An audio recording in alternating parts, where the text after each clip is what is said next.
Hello and welcome, Gamer Hellions, to Crazy Thoughts. I wanted to do something a little different for you this week.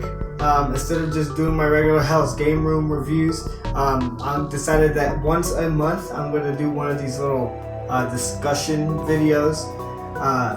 Basically, this is just where I'm going to post all of my random gaming videos of one sort of another. I was thinking doing some video game ideas, like top 10 videos, all those stuff is going to be on with this title on it.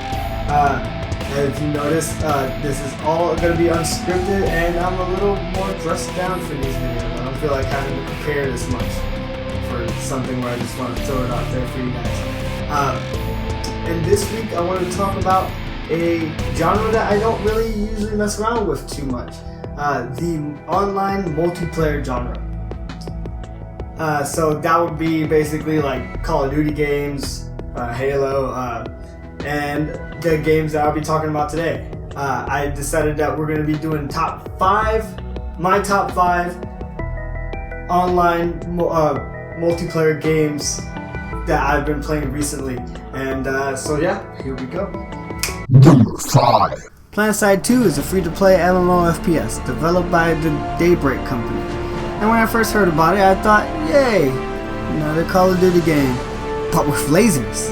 But after a few plays, I realized that this game has so much more cooler things in it. The game consists of all-out warfare between up to 2,000 players, and the fighting can happen on one of any of the 4 continents, each one with different weather and terrain. Anything from arid deserts to freezing tundras to lush tropical swamps. You get to pick from 3 different factions, each with their own aesthetic and combative identities. And within those, you get to pick from 5 different classes. You got your heavy assault class, who come to battle with light machine guns and rockets and can defend themselves with overshields. But what they bring in firepower, they lack in any kind of form of support. Which means that when your buddies start falling all over you, you basically can't do much but shoot back at people. Light assault, which get a pretty nifty jetpack, which allows them to climb hills and reach otherwise unreachable areas. Combine that with the standard C4 and you got yourself a nice little combination to make you a tank killing badass. There's also engineer class, which can repair vehicles, and well, that's about it, I guess. They also get a turret, which is pretty cool. You got your infiltrators, which are basically the stealth class. They have cloaking and motion detecting tech, as well as an awesome ability to hack enemy utilities like spawn points and vehicle kiosks. And then there's medics, who nobody plays or gives a fuck about, so yeah. Finally, there's the awesome Max class, which is basically what you would get if the Terminator found a Hulkbuster suit. The only downside with this thing is the lack of speed and the need to rack up points before you can actually get into this amazing gift of destruction. Number 4. Haken is a mech combat game developed by Adhesive Games and later bought by Reloaded Games, and it feels a lot like Armored Core, but not as hectic. I haven't played this game too much, but I'm a sucker for mech games, and this one is pretty damn fun and easy to learn. You gotta use the first mech that you get until you can rack up some points to buy another one, but you're pretty much good to just use the first one. Now, I wish I had more to say about this game, but I just don't, so let's just move on. Number 3. War Thunder is a World War II aerial combat game developed by Gaijin Entertainment. The game is free to play, but you can unlock just about everything without paying a cent with the use of the research system. You can pick from planes and, as of recently, tanks from all the big countries involved in the war. From the P-51 Mustang and M4 Sherman to the Kai-84 Hayate and the Type 95 Hago. Yeah, I know my World War II death machines, what about it? And each of these death machines come with their own advantages and weaknesses. The cool thing about Gaijin is that they were very adamant about keeping everything as close to real as possible when it came to how the vehicles acted and maneuvered. This game does so many things right that it's no wonder that it gained so much popularity in this last year. You can pick from 3 different battle modes.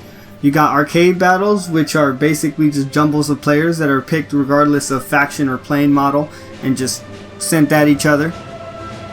You can go with the realistic battles, which will up the difficulty by quite a bit by removing the lead marker and causing the screen to black out when you're doing high risk maneuvers.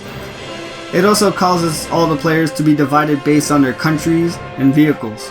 And lastly, there's the simulation battles, which are a lot like realistic battles, but they force you into the cockpit view and they remove all indicators from the other players until you get really close to them. But frankly, this mode is really hard and I don't ever play it, so yeah. Number 2. Knockoff is a multiplayer action game developed by Psyonix in January of this year, and holy shit, this game is fucking awesome.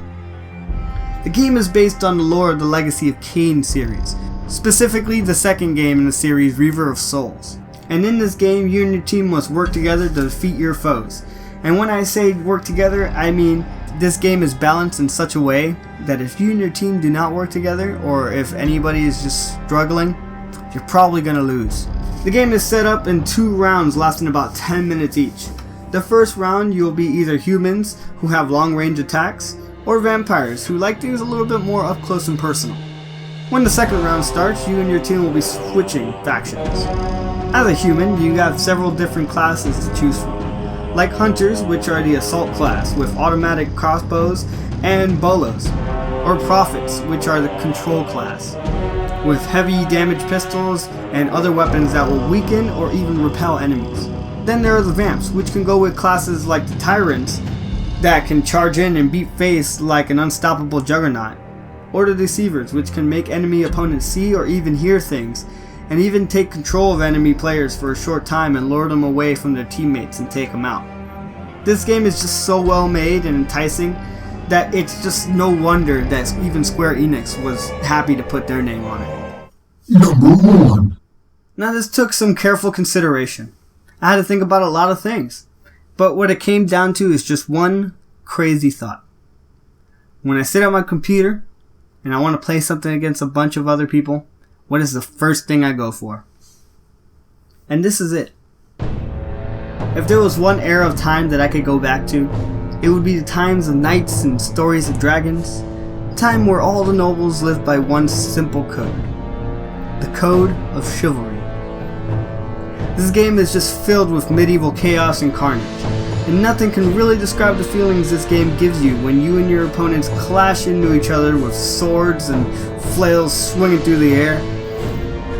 You can pick from many different classes, each one with different weapons to choose from. Axes, halberds, javelins, hell, there's even assholes who use bows. You can go fuck yourself, assholes, I don't like you. You can fight on many different arenas, from the classic Colosseum and open plains to Winter Wonderland filled with different traps and surprises to just fuck you over at every chance. You can even mod this game for all different types of effects, like lightsaber battles, even a mod that'll let you get decapitated and just keep on fighting. Along with the regular game, you will also get the Deadliest Warrior, which is sponsored by the show of the same name. This game pretty much plays the same way, except that it uses warriors from the show. You get samurais and ninjas, even Spartans and pirates. But no matter which game you pick, you're guaranteed a clusterfuck of gore and blood and good old medieval fun. So that was my top 5 online multiplayer games. Basically, I just went through and picked all of the games that I play the most of out of on my PC. I left out any MOBAs because those can go on their own video. I don't think they there's so many of them out there that there's a lot to choose from, so I'm not just gonna throw one of those in there. Plus then we'd just be talking like League of Legends and freaking Smite and yeah, so it would have gotten boring. What I want to know is, what are your guys' favorite online games that you play multiplayer wise? What do you feel the most competitive at? What do you like to play and just kick 12-year-old ass all over the pavement? Post that down in the comments section. And I'm Apocalypse, and thank you for listening to my crazy thoughts.